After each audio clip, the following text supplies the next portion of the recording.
It's the first Monday of the month, and we are responding to your questions with ideas, resources, and new perspective. This is Coaching for Leaders, episode 235.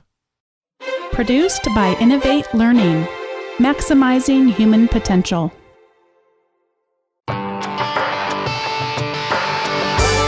Greetings to you from Orange County, California. This is Coaching for Leaders, and I'm your host, Dave Stachowiak.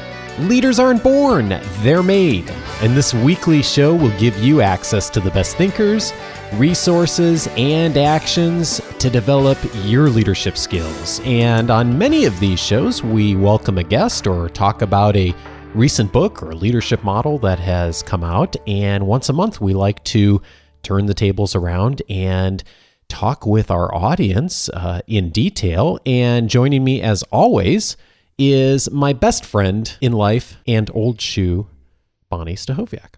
Now's where people are going to think you're being rude and calling me old.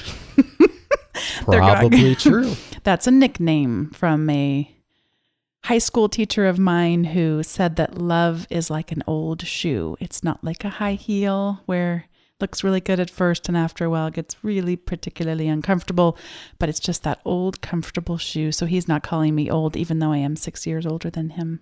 So we have a whole bunch of questions that have come in, and we also thought we'd maybe spend a little bit of time talking about just some general resources as well. And the first question Bonnie's going to tackle here. Go ahead, Bonni. It's a question from Beth. She writes, I have arthritis. It's not severe, but after a wrist surgery, there are things I can't do. I had a team of 2 or 3 people, and after the surgery, I could perceive that my colleagues felt that my workload was not equal towards the junior consultants and me. After many conflicts with the junior consultants, I decided to quit the job because I didn't get the support of the office leader, and people in the office perceived I was taking advantage of my health situation. I have a new job and wouldn't like this problem to ever repeat itself. How can I assume leadership when I have this situation in my hands? How can I learn to delegate work without making people think that I'm overloading them?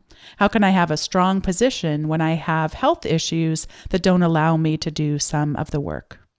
I feel like there's so much we can say about this question, so thank you, Beth, for submitting it. And I think that this speaks to a whole lot of different things when I think about leadership and just how to frame one's career.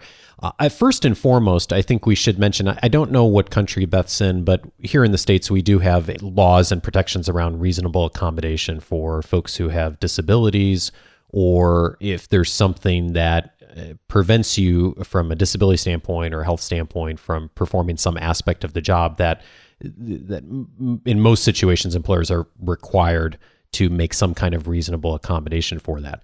So we're not going to get into the HR and the legalities of all that, but that's just something for people to be aware of, especially those in the States, if you're not already aware of that.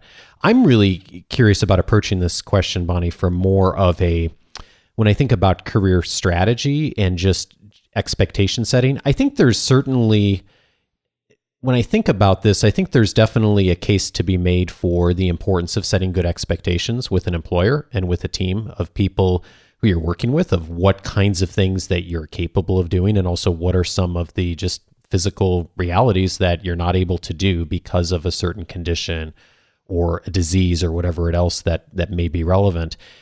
And the other way that I'm even more brought to thinking about this question, Bonni, is really, and I think one of your past colleagues had originally taught this lesson to me, is that you tell the story of your career. You tell the story of how people think about you and how you're branded. And so, Beth, while I would certainly encourage you to set expectations, and particularly going into a new role, of what are some things that may be limitations for you that you're not able to do, I'm not sure I would want for you to always brand yourself around the things you can't do, and rather look at it from the standpoint of, how do you create the story of what you are uniquely talented and gifted at being able to do? What are the real strengths that you bring to your role, to your industry, and to the extent that you can, of aligning those strengths with the things you do very well and are very capable of doing, with the position, with your team, with expectation setting, and really focusing on that And so that way, it doesn't just become a conversation and a discussion about what you can't do, but it becomes just as much, if not more so, the story you tell about what you're uniquely capable of doing and uniquely gifted at doing, and becoming a real expert in that and positioning your job and your work and your brand within the organization around doing that. That seems to me of like a really neat way to approach the situation, is how can you do that within the context of the role that you have and with the organization that you have. So that's where I'm thinking. Bonni, what strikes you with this? Well, Beth, I just wanted to comment that you're in a very difficult situation. And while I don't have arthritis, I do have some issues with repetitive stress disorder. And that means that I'm not able to work for long periods of time at a computer without making some pretty significant adjustments. And I also it's necessary for me to go receive neuromuscular therapy once a week. And that neuromuscular therapy comes out of my pocket. It is not something that my employer pays for. And as Dave said, we're not going to get into the legalities or insurance things, but it's tough when you have something physical that limits you in terms of what you can do with your job. I don't really have a desire to take a job that would involve me sitting at a computer. Just as an example, in my own career, I have had many people say they'd love to have me come work for them doing extensive online learning design, instructional design, that type of thing. Dave and I have had in the past turned down potential clients involving a lot of online learning, just knowing that whether it's a time factor, but also for me, sometimes it's a physical factor that I'm just not able to do as much as some people are. So you are in a complex situation, as Dave said, because you really do have constraints, and yet you don't want them to define you for yourself as well as define you in other people's eyes. And it's really tricky to do that, because when we do have physical things going on, arthritis being a perfect example of this, just the severe pain that you might be in sometimes, and when we are dealing with severe pain, that sometimes can show up in our lives. And even though we wish it wouldn't, that we can't do the kind of work, or sometimes it may just make us perhaps maybe not as pleasant on a given day, just depending on what's going on. So I think Dave's advice is wonderful. I would also just encourage you to really, all of us would benefit by increased self-awareness, so that if it's a day when I am having physical pain, instead of me just grumbling to Dave about the dishes or something inconsequential, to try to have that self-awareness to go, my body is in pain today. Probably I should let Dave know that that's going on. And yet I don't want that to be the excuse in my life constantly for why I am grumpy. That never works for me. It's like, but just that you'd want the other person to be aware that today is just a flare up for you, and that they could be aware. So I think those are the things I wanted to say, is just, I'm sorry that you're in such a difficult situation. It's tough, and to be transparent, to be authentic, and also to be thinking long-term about possible technologies or other solutions that may help you. And that's another part, I think, of the self-awareness. One of the things that comes to mind is, have you explored some of the voice recognition technologies that are out there? It blows my mind how powerful those things are. It isn't just about our spoken word and its ability to translate our spoken word, but we can actually control our computers that way. So is there some type of equipment that you could have that would make it a little bit easier for you to still be able to do the same work? And that's actually what Dave was talking about in terms of reasonable accommodation. A lot of times that comes up as in, it's an employer's duty. That's sometimes how we phrase it, but it's actually an interactive process. And I would say, even if you don't have an employer who's great at doing that with you, or you're thinking about other potential avenues down the road, to get good at doing that with yourself. How could you improve your workload? This is not directly related to what you're talking about, but just, I remember years ago, I worked in an office where a guy worked exactly across from me. It was just like Dave sitting here right now. There was a woman who worked for us and was new in her career doing computer training, but she had been a massage therapist in the past. And she noticed that his monitor was just slightly askew, slightly off, where his head just had to be slightly tilted in order to have it be straight on viewing. And he was getting all of this pain in his back and neck and shoulders, and had no idea that a tiny shift of his monitor pretty much relieved the pain. And of course, then we need to be reminded to get up and not sit there too long and do stretching and things like that. But I'm just wondering if you have explored any of these avenues of what technology might be able to do for you. If there's a something on the internet, a yoga type thing to keep the muscles moving and whatever stretches you might need to do. And hopefully you're not hearing either of us say, okay, if you just do a few of these things, that resolves arthritis. We're both very conscious of the fact we're just kind of going a different direction of this, of thinking of broadly other folks who are dealing with somewhat related issues that may not be as severe as the ones you're dealing with. I don't know. What's your sense, Bonni? Is my advice helpful on this of like, I think there's a place to say, here's what I can't do, being real clear on those. At the same time, like, I also think that if that's always what's being said and that's only what's being said, then there's the sense that with colleagues and with the team, it's always about what I can't do versus, here's a way I could contribute more in a different capacity. I think that'd be a really interesting way for her to approach it to the extent that you can. So let us know, Beth, if that's helpful, and what, if anything, you do with it. We'd really like to hear how that goes forward with your new role. And congratulations on the new role, and good for you for making a change that you think is going to be helpful to you down the road. And let's take the next question here from Allison, Bonni. Allison wrote in. And Allison's actually a former student of mine, Bonni, in a graduate course. She says, I had a question for a friend's situation. She's been a medical assistant for over a decade. The last 3 years, she's been acting in a care coordinator capacity, i.e. non-clinical. Would you be able to provide advice for someone whose job title does not reflect the person's experience and capabilities? She's hoping to move into project management, but no one is willing to interview her because of her title, which implies only clinical experience. She has a graduate degree in healthcare management. So she sounds like she's been doing a lot professionally, but also has the advanced education to be doing more than what she's doing. But it's that title that's holding her back. I am a believer that on things like our LinkedIn profile, on things like our resumes, that it is acceptable to have an alternative title that we use that better reflects the kind of work that we did. And then when we actually go to fill out the official application, which is a legal requirement, at least in the States here, would be that's where we put the proper title and in parentheses showing and this would never be to change a title from director to vice president as an example. That's not at all what I'm advocating. I've had students who did paid internships. And in the paid internship, it was essentially a job that, if it wasn't through an internship relationship, would have been just a job. And they put on their resume paid internship with such and such a company. And I'm thinking, why are you making so much note of it being an internship versus the role that you held there? Because it really did look like an actual job, and they took on actual responsibilities, that kind of thing.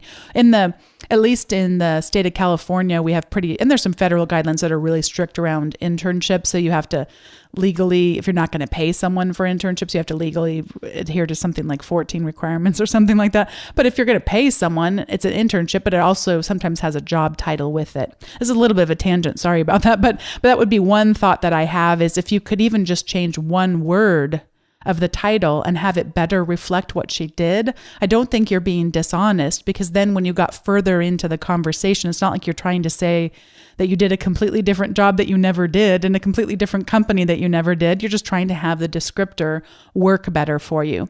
And I say this also because, by the way, I used to work for a super large, very bureaucratic public institution.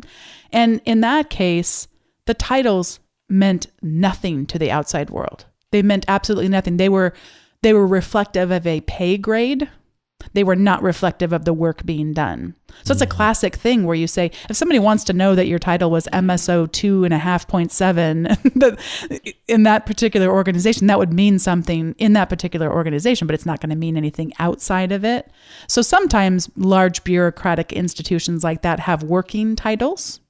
So you might be thinking, well, what would the working title be if the one that I had there is not reflective of it? And again, when you filled out the actual application and showed, this is what my exact title was at this company and this is the person you could call to find out, then that would be where you would explain the difference between the two. Now, of course, it has to be legitimate. It has to be honest. It's not like you're trying to hide something. You're just trying to actually be more transparent about what it is that you did. I am also going to recommend a really cool TED Talk that I saw that I'm going to ask Dave to put in the show notes. And it's actually one of the shorter TED Talks. I think it's about 5 minutes, and it's 5 questions that you can ask yourself to discover, I believe he phrases it, your life's purpose. And it's one of those things we've all heard before, but it was just, I thought he did it so succinctly and so powerfully that it was worth watching to me, even though it was all things that I'd heard before. But I loved it because he was talking about when you go and you meet someone at a party or something like that, you're networking or whatever, and they say, what do you do? If you answer what you do with your title, there's nowhere near as interesting of a conversation as if you answer what your purpose is. And that creates more of a sense of intrigue and tell me more about that. And I just really found, I took notes actually while I was watching the video, and it was inspiring, made me reflect again on my own purpose, and I think it's worth watching. So I would check that out too. Have your friend check that out. And particularly on resumes or LinkedIn profiles, nothing says we have to follow the rules that everything has to be such formal language. I mean, we can have in there, this is what I do. And I mean, for me, so much of what I do in life is I teach. And actually even deeper than that, I facilitate learning for other people. And so they can fulfill their maximum potential. That's what I do. And that's so much more interesting than saying I'm a college professor. That limits the conversation because many people's preconceived notions of what a college professor is has absolutely nothing to do with what I actually do in my day job. And even in the format and night job and sometimes on the weekends. Yes, yes it is. Sorry. Well, even in the format of thinking of things through the lens of a resume, there's so many different things you can do with that. I just saw on this morning, there was this resume trending on LinkedIn of someone who it was a designer and had designed a comic strip about her life and her professional capacity. And it was really brilliantly done. And it had like 6,000 shares on LinkedIn. All these people wanted to hire her. And I just thought that was fabulous that someone had tried to do something a little more creatively. Now, that may not work in healthcare management, but there's something that would work. And I think that one of the things I'd also encourage you to do, so the strategy on what you'd say on the resume aside, is keep in mind, if an employer is looking at a resume, that's one of the last places they want to be. Their first preference is to hire someone within the organization or to hire someone they already know or someone that's been referred to them by someone they know. And so if you're running into a lot of issues for whatever reason with getting people to look at a resume or what's said on the resume or the job title or whatever, the other strategy and the better strategy for most people as far as growing their careers is building the professional network.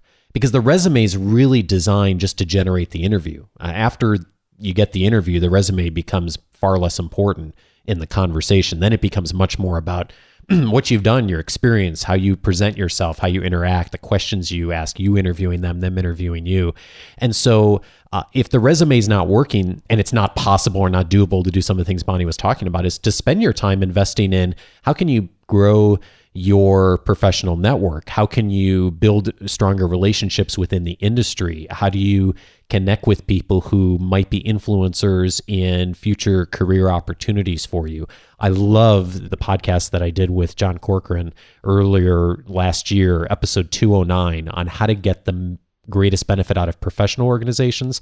And John went through tons of strategies in that episode on how you can get involved with a professional organization and start to build relationships across that organization and some really great strategies for doing that.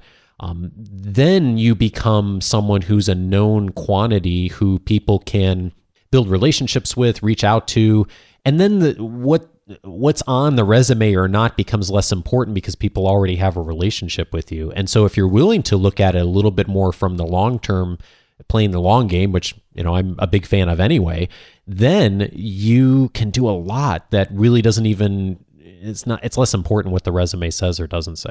So we'll get links to all that we've mentioned here in the notes. So hopefully that's a helpful starting point, Allison, for your friend, and please pass along for us what's helpful to her and what she does next. Bonni, it looks like our next question here is from Andrew. What are your suggestions for how to plan out and use presentation software, or just lay out and plan a presentation in general, in the context of a business presentation more so than from the stage? Well, thank you for the question, Andrew. Andrew actually tweeted me this question. And Andrew, there's so much we could say about this. And there's a number of past episodes where we've talked about presentation skills, so I'll link to them in the notes.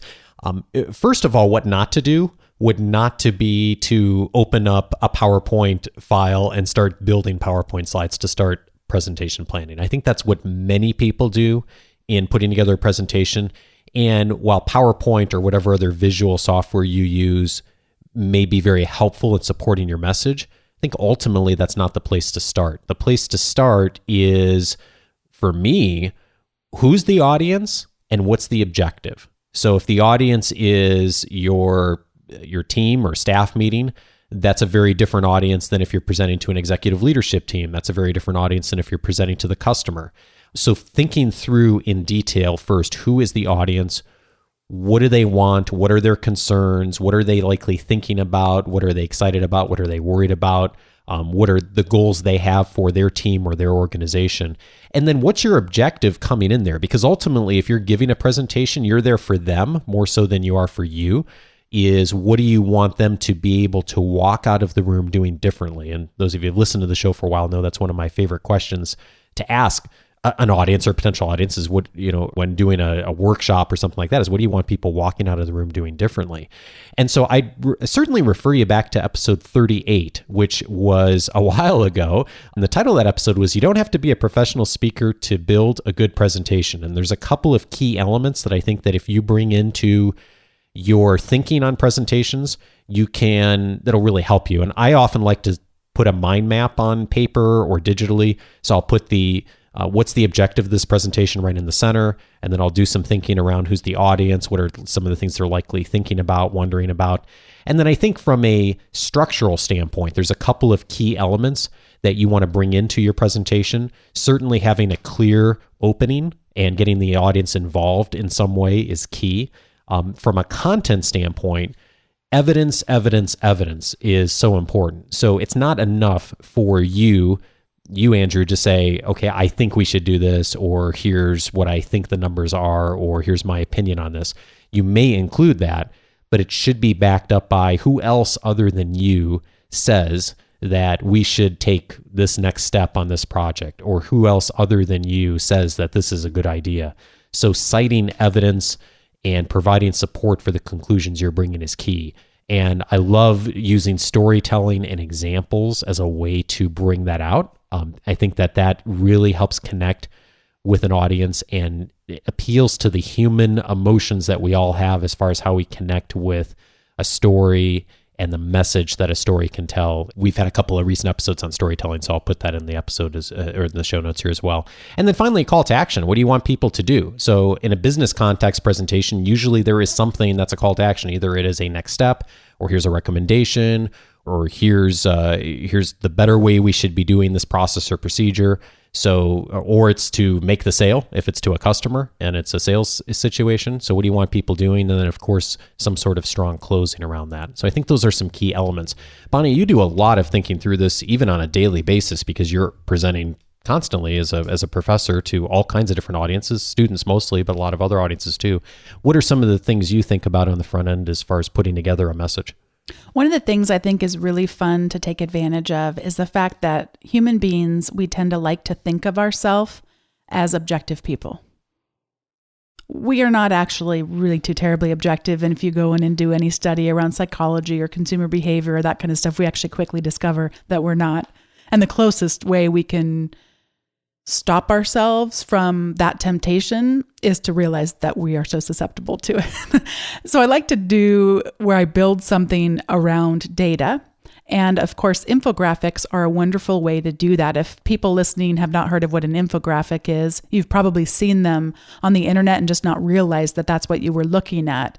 But they can look a lot of different ways, but they tend to be pretty tall, and they're designed to get your eyeballs caught up in the data that they're presenting and keep your eyeballs as you scroll down the screen. And they're typically longer than a screen would be to keep you scrolling and scrolling. And they're actually a really big advertising marketing vehicle that many organizations use. So I could think about an example in the world that I am in where you have how many college students entered college in 2016 and what were the different majors and how many people graduated, what was the average income, all this data that would be there. And then it gets to the bottom, and who sponsored that infographic was a public or private college loan company. Just to give you a single example of that.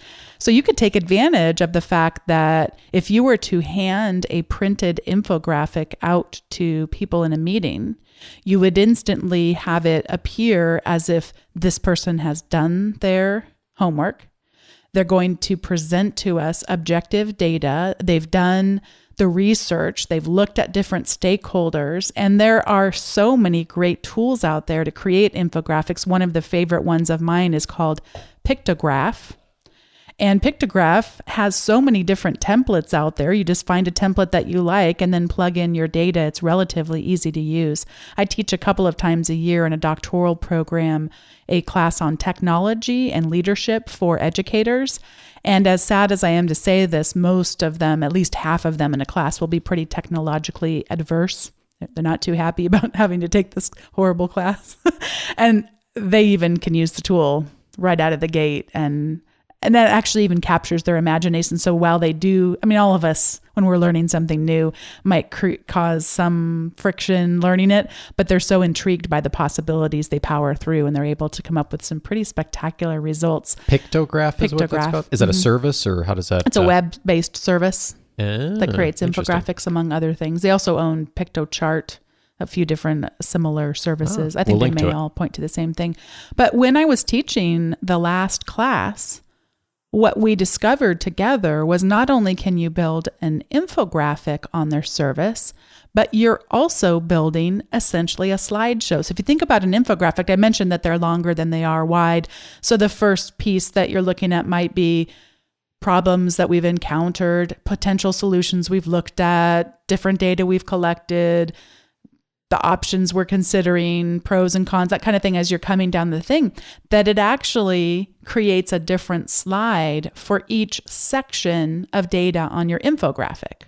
We had absolutely no idea. And then when we started realizing what it was doing, you could pull it up on a presentation screen and have it work just like slides. And the reason I bring that up is, as a presenter, we like to think of ourselves as objective. But boy, tell a powerful story and you've captured the hearts and the imaginations of people. So in your infographic, if you were to have a quote from a customer, and then tell the story of that customer, or tell the story of why this is so urgent, or if you were to have in the infographic just some type of a heading of some of the more qualitative data, then you can really speak to hearts and minds and begin to truly influence. And I think also just being cognizant of how refreshing it would be for business leaders to not have somebody read off of a PowerPoint to them, stuff that they could have done on their own, but actually to make the most use of that time. And part of that can be, here's the data. And perhaps even sending the infographic out in advance and saying, we're going to be talking about this in the meeting, but I wanted you to get a little preview of it in advance. As a great compliment to one of the episodes I was thinking about when we were talking earlier, Bonni, was David Hutchins, who was on a few weeks ago, and just practical storytelling and making it not awkward. And the visual pieces here, I'm just looking at Pictograph right now, really a powerful way to supplement that kind of storytelling, and just looks so professional, and it's really inexpensive. So, it's the kind of thing, Andrew, that if you're looking for a way to bring in some of the visual pieces, is to do that successfully. And that said, that's always, the visual things are always secondary to the message. So figuring out what's the message first, what's the call to action, bringing in the evidence, and then bringing the PowerPoint, the visuals, all those things come in later. That's the part that builds the credibility for the things that you are already wanting to bring in the presentation. So hope that helps you as far as a few ideas. We'll put all the links to that here in the show notes. And speaking of a few links, I thought it might be fun, Bonni, for us to spend a minute or two just talking about some things we're working on, what we're reading, what we're focused on as far as our own professional development for the year.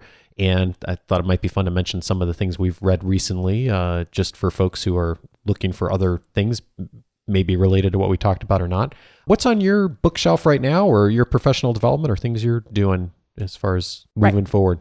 Right now, what's on my bookshelf is a New York Times bestseller called The Power of Habit.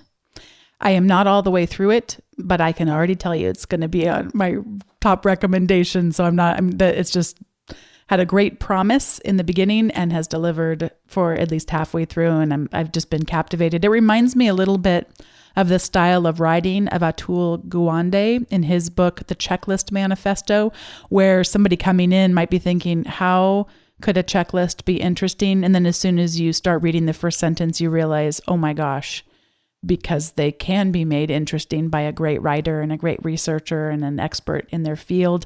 And that is definitely what this author has done. And Dave, maybe you can look up the author's name, because that's not coming to me, because what captured my attention was the title of their book, not the person's name. And right along with that, I have not solidified yet what my key learning is from the book. I mean, there's a lot. Every page has great information and great stories, examples of people in their personal lives that have overcome tremendous challenges and transformed their entire lives in really unlikely scenarios. And then also companies that have done it. It's looked at company culture, and it's got all different kinds of stories, also sports teams. And Dave, you know how uninterested I am in anything having to do with sports. And I actually found the stories that he told about a football coach that instilled certain habits in his players fascinating. And it's a pretty high bar for me to find something related to sports that's that invigorating and interesting. So it's just a great book.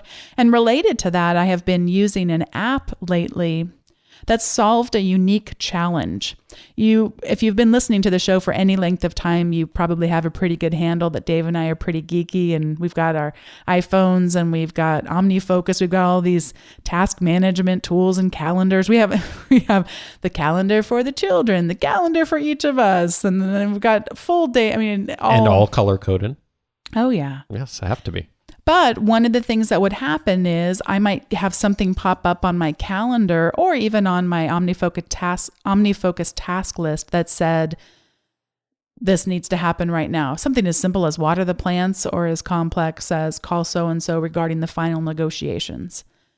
And then if I didn't do it right then, I'd forget about it. And yeah, in your calendar, you can set up things that say, I want a reminder 15 minutes before it starts, and then 10 minutes, and then 5. I mean, you can do that to an extent. I don't remember on the Mac what the limitation is. I think maybe we could have 3 of those or 4 of those or something like that. It isn't unlimited, but it's also before whatever it is starts. And what I like about what the Do app does is it tackles that problem with finesse. And it basically says, I need to do something at a particular time, or at least within a window of that particular time, and I want to be bugged about it.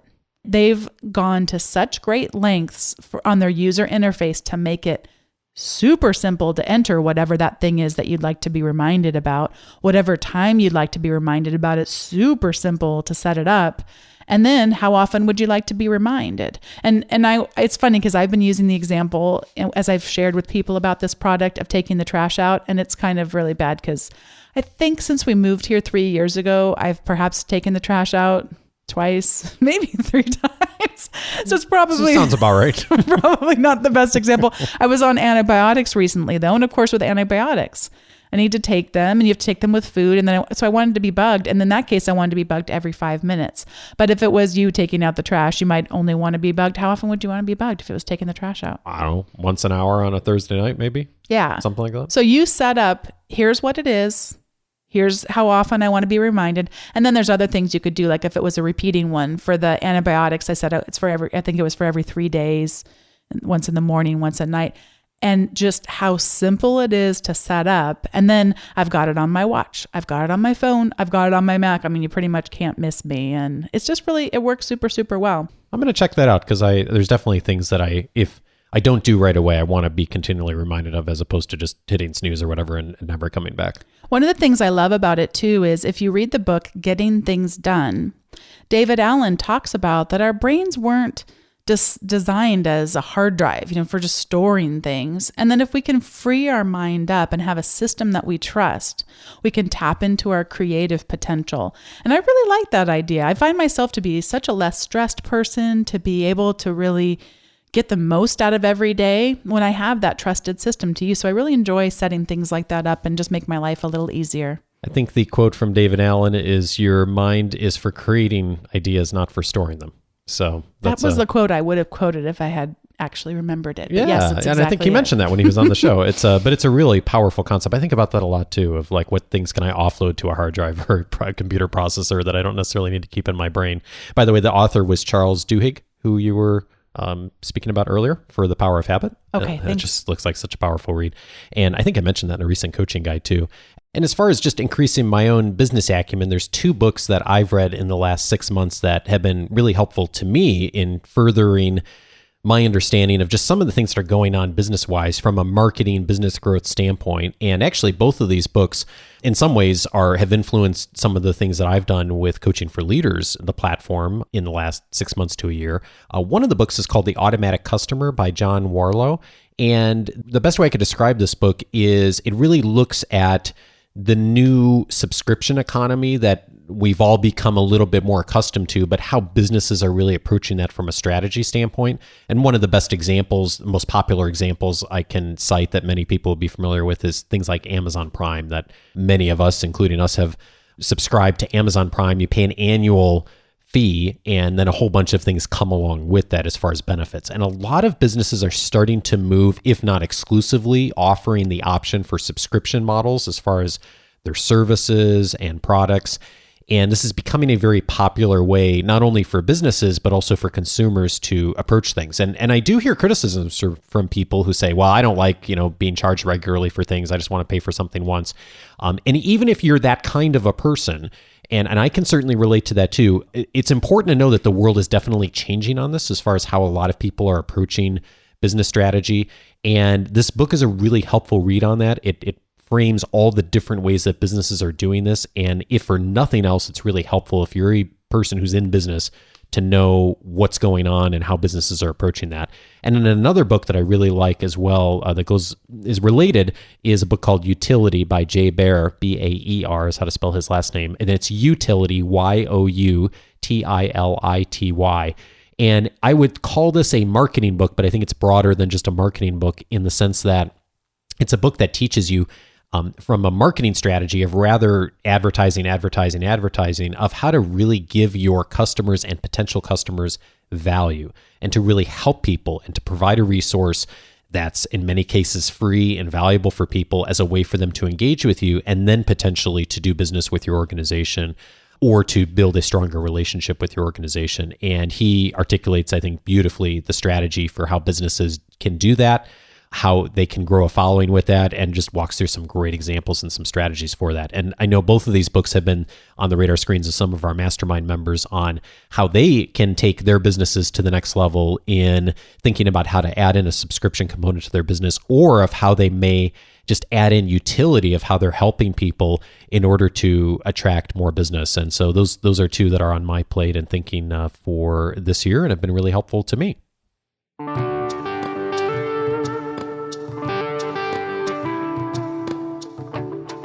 Thanks again, Bonni, and also a thank you to Andrew, who puts together the notes and does the post-production on all our episodes, and has put together the notes for today's episode 2, and in particular, these Q&A shows.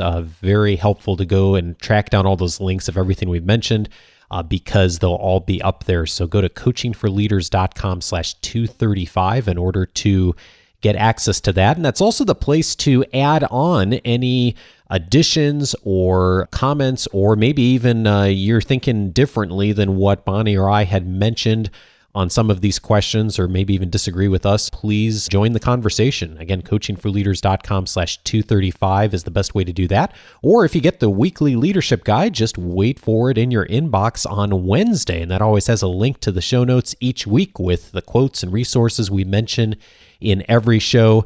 And also, of course, always the information in the leadership guide. And that comes on Wednesdays and has my thoughts and recommendations on the best articles, podcasts, videos, books, resources I think that'll help you between the shows to get the most value, not only out of these shows and the information I put online, but more importantly, what's going on out there in the rest of the world as far as leadership development and stories and links that I think will be helpful to you. And if you listen while you're on the go like I do, it's a good way to follow up on the show notes too. So what you'll want to do is just go over to coachingforleaders.com/subscribe. That'll get you access to the weekly leadership guide. And when you do that the first time, you'll also get a copy of my reader's guide that lists the 10 leadership books that will help you get better results from others, and brief summaries for me on the value of each of those books, and also a 9-minute video that goes over those books, why I think they'll be helpful to you. So the reader's guide, the video comes with it. But most importantly, you start getting the weekly leadership guide each Wednesday. Again, coachingforleaders.com/subscribe is the best way to do that. And those of you who have been listening to the show for a while may remember that there was a period of time where I was doing a member spotlight at the end of each show. And I've just dropped the ball on doing that recently, and I'm starting to send out some invitations to folks who are joining the leadership guides here in the last few weeks to submit for that if you'd like to be featured as a member spotlight at the end of the show. But you don't need to wait for my email. If you're interested in finding out more about that and possibly being featured at the end of a Coaching for Leaders episode, it is a great way for all of us to learn about who is out there listening and part of the Coaching for Leaders community. You can just go over to coachingforleaders.com/spotlight, and that will give you all the information you need to be a part of the conversation and the show potentially. And so if that sounds like something that may be of interest to you, take a moment again to go over to coachingforleaders.com/spotlight, and you'll see a framework for what that sounds like and also what you can do to be a part of it. And also coming up in the next couple of weeks here, I'm not sure the exact date, but if you are getting the leadership guide, you'll also be getting information about some upcoming opportunities in the Coaching for Leaders Mastermind. You've heard me talk about it a bit on episodes in the last few months. There are 2 inaugural groups in place already and more to come, so stay tuned for that. Again, the best way to get access to all that, coachingforleaders.com/subscribe. And I hope you have a fabulous week, and I look forward to talking with you again next Monday. Take care.